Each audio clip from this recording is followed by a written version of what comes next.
விவாதத்திற்காக தொடர்ந்து நம்மிடையே மூத்த பத்திரிகையாளர் திரு தராசு ஷியாம் இணைகிறார். அவரிடம் பேசலாம். வணக்கம் ஷியாம் சார். முதலமைச்சர் ஒரு அரசியல் ஆதாயத்திற்காக பாஜக இது போன்ற ஒரு குழு அமைத்திருக்கிறது அப்படிங்கிற சாடலை முன்வைக்கிறாரு. பல விஷயங்களை, இதற்கு முன்பு நடந்த பல விபத்துக்களை குறிப்பிட்டு அதற்கெல்லாம் ஏன் அமைக்கப்படலை அப்படின்னு சொல்லப்படுது. ஏற்கனவே வைக்கப்படக்கூடிய விமர்சனத்திற்கு முதலமைச்சர் எதிர்வினை ஆற்றி இருக்கிறார்னு பார்க்கணுமா? எப்படி இருக்கிறது இந்த கருத்து? இப்படியான ஒரு குழுவை அமைப்பதற்கோ அனுப்புவதற்கோ அரசியல் கட்சிகளுக்கு உரிமை இருக்கிறது, அதை மறுப்பதற்கு இல்லை. இதே போல எல்லா மாநிலங்களிலும் எல்லோரும் செய்ய வேண்டும். தமிழ்நாட்டிலிருந்து ஒரு குழுவை அனுப்பி மணிப்பூர் பிரச்சனையை ஆராய வேண்டும். அல்லது உத்தரப்பிரதேசத்தில் கும்பமேளாவில் ஜன நெரிசல் ஏற்பட்டு மரணங்கள் ஏற்பட்டால் அது உத்தரப்பிரதேசத்துக்கு அனுப்ப வேண்டும். இப்படி இந்தியா முழுவதும் ஒவ்வொரு கட்சியும் வெவ்வேறு மாநிலங்களுக்கும் குழுக்களை அனுப்பி கொண்டே இருக்கலாம், தவறில்லை. ஆனால் நாம் பார்க்க வேண்டியது என்னவென்றால், இந்த குழுவுக்கான அதிகாரம் என்ன? எந்த அதிகாரமும் கிடையாது. இது பார்லிமெண்டரி குழுவாக இருந்தால் அது வேறு விஷயம். பார்லிமெண்டரி குழுவாக இருந்தால் எம்பிக்கள் அடங்கிய குழுவாக இருக்கும். பல்வேறு கட்சிகளை சேர்ந்தவர்கள் இருப்பார்கள். அவர்கள் இங்கு பார்த்து இங்கு தேவைப்படுகிற உதவிகளையோ அல்லது ஜனங்களுக்கு தேவைப்படுகிற உதவிகளையோ செய்வதற்கு பாராளுமன்றத்திலே போய் பேசுவார்கள். இது தேசிய ஜனநாயக முன்னணி எம்பிக்கள் அடங்கிய ஒரு குழு, இவ்வளவுதான். இதை தாண்டி வேறு ஒன்றும் இல்லை.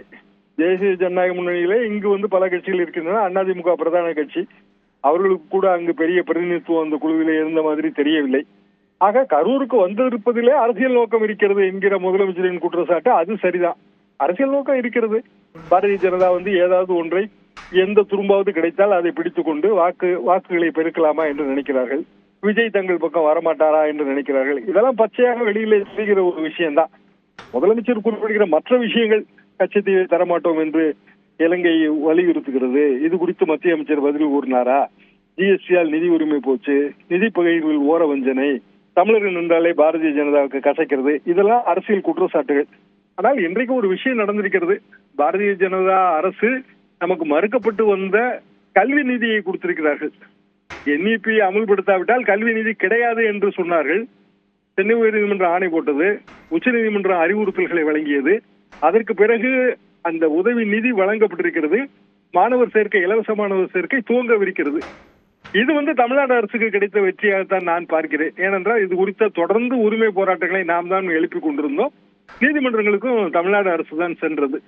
ஆக ஒட்டுமொத்தத்திலே இந்திய அரசியல் இப்போது எப்படி இருக்கிறது என்றால், இந்த பெடரலிசம் என்பதற்கு மரியாதை இல்லை. மாநிலங்களுக்கான உரிமை, மாநிலங்களுக்கான கடமைகள், மத்திய அரசு எப்படி மாநில அரசுகளோடு இணக்கமாக செயல்பட வேண்டும், இப்படியான உணர்வுகள் இல்லை. ஒற்றையாட்சி முறையை உயர்த்தி பிடிப்பது, இது பாரதிய ஜனதாவின் நோக்கமாக தெரிகிறது. எனவேதான் இந்த அரசியல் குற்றச்சாட்டு வலிமை பெறுகிறது. நன்றி திரு தராசு ஷியாம். இணைப்பது உங்களுடைய கருத்துக்களை பகிர்ந்து கொண்டமை